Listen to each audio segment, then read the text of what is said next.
or the Long Beach area who had left their mark on golf in Long Beach. And every year at the conclusion of the Long Beach Open, while we're finishing the scores and compiling the scoreboard, we recognize the people that were inducted that year. So what I would like to do is call up the chairman of our Hall of Fame committee and also a member of it, Len Canet, who will induct this year's honorees. Len?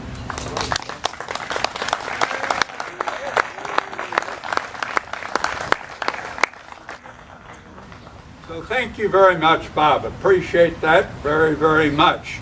My committee, our committee has asked me to say a couple of things first, though. They say, well done to the city of Long Beach. Well done to the city of Long Beach. We know no other city that offers tournaments for boys, for girls, for men, for women, and tops it off with a classic professional tournament as they have done. Well done, Long Beach. That's right. Just for a moment, while we're thinking about Long Beach, let's all say a sigh of relief, because our city fathers had the vision to build this golf course 60 years ago and to build SkyLink 60 years ago. This is a golfer's paradise today, with 5 municipal golf courses, a city golf course or a sister golf course across the street at Lakewood. It is a golfer's paradise. Thank goodness for those city fathers. All right.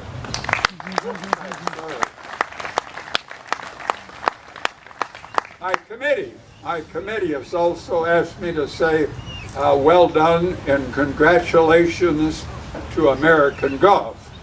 When American Golf came to the city several years ago, they promised to put on a tournament. They have done that.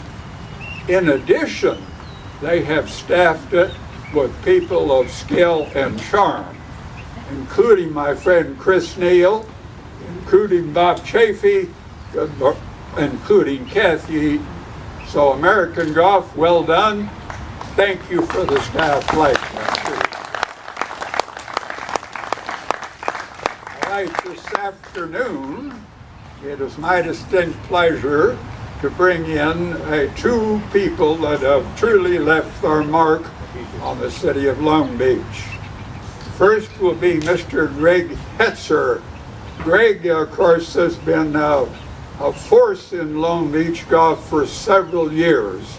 Greg was a member, a strong member of the 1974 Long Beach State golf team that nearly won the National Intercollegiates. After that, Greg left, turned professional, played up in Canada, had some high finishes, very, very impressive.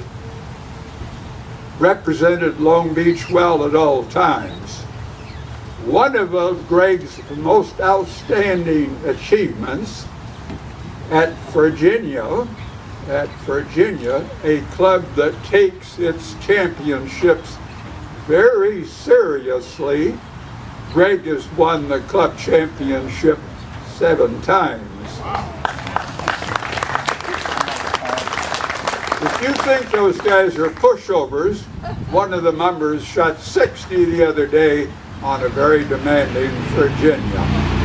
Greg, we'd like you to come up, please, and we'd like to present this to you. We'd also like for you to say a word or two. Congratulations.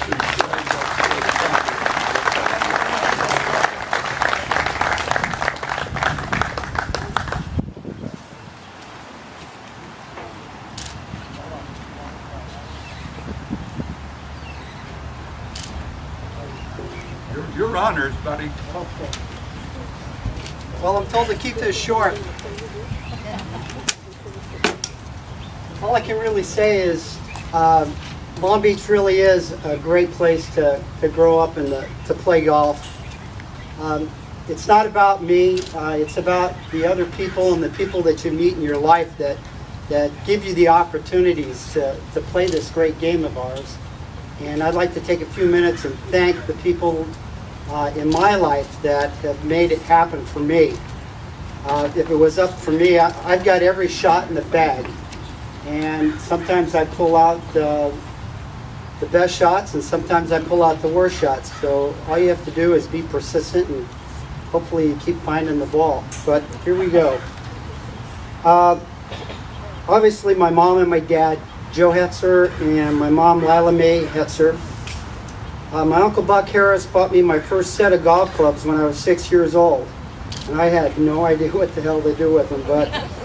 But anyway, my grandparents, my aunts and uncles, they were a big force in my life, and my brother and sister encouraged me, and at times when things weren't going so good, at least I could go home, and the next thing you know, I was out there hitting balls again. Back in 1963, we moved out in San Ramon.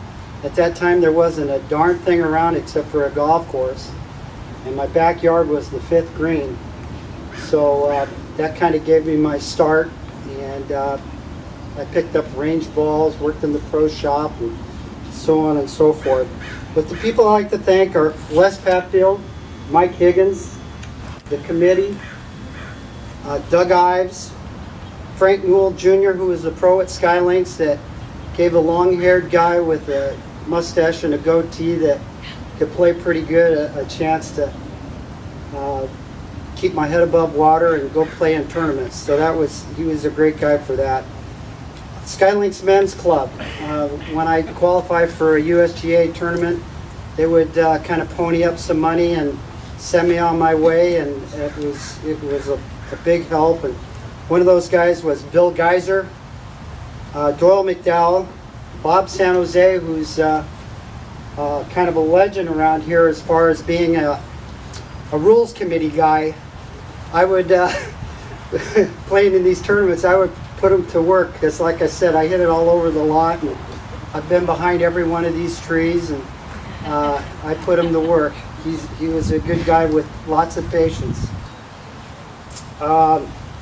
Dave Rutz, who went up to Canada with me on a great adventure, and we had a blast. Bimba, which is Chris Rebold.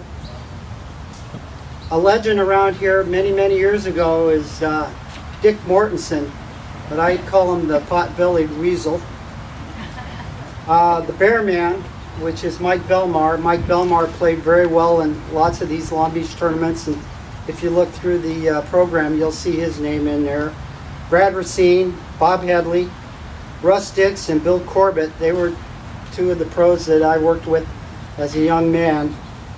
John Richardson, who at one point in time, he and his son was the best senior amateur on the planet, and he came right from this area.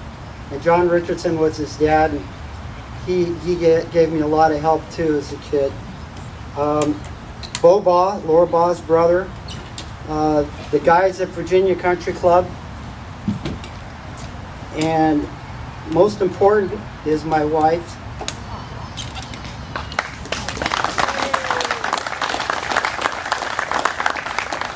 And my kids, Hilly Ann, and my sons, Joseph Hetzer. Thanks very much.